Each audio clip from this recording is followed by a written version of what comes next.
সরকারের দপ্তরে, কোন রাজ্য সরকারের দপ্তরে নিয়োগ হচ্ছে না,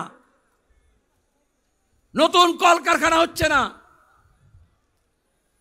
আর যদি বা পুলিশে আর শিক্ষকে নিয়োগ হয়, সেখানে দুর্নীতির পাহাড়।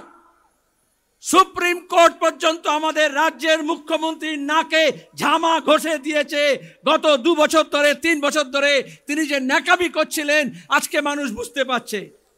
একটা হিন্দি সিনেমায় একটা ডায়লগ ছিল,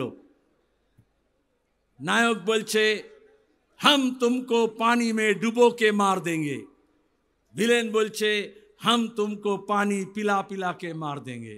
আর লোকেশনে হাততালি দেয়, কিন্তু আসলে ওই দুজনের ডায়লগ একজনই লিখে দেয়।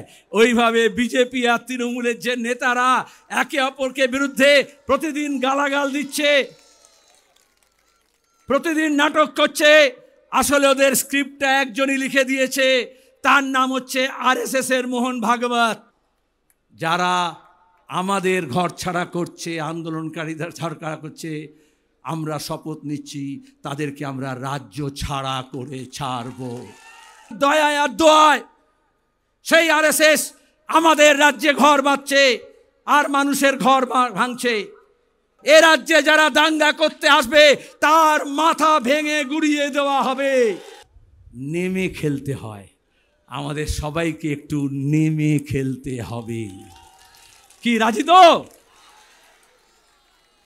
নেমে খেলবো, যাতে এই চোর জোচ্চোর দুর্নীতিবাজকে 14 তলা থেকে টেনে হিঁচড়ে আমরা মাটিতে নামাতে পারি, সেই শপথ আমাদের নিতে হবে।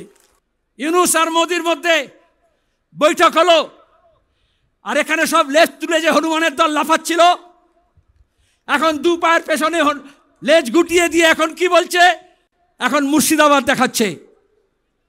আমরা মুর্শিদাবাদকে বাংলাদেশের মতো সংখ্যালঘু নিধনের জায়গা হতে দিতে পারি না। কমিউনিস্টদের শরীরে 1 বিন্দু রক্ত যতক্ষণ থাকবে আমরা এই দাঙ্গাবাজদের বিরুদ্ধে লড়ে যাব, এই শপথ আমাদের নিতে হবে।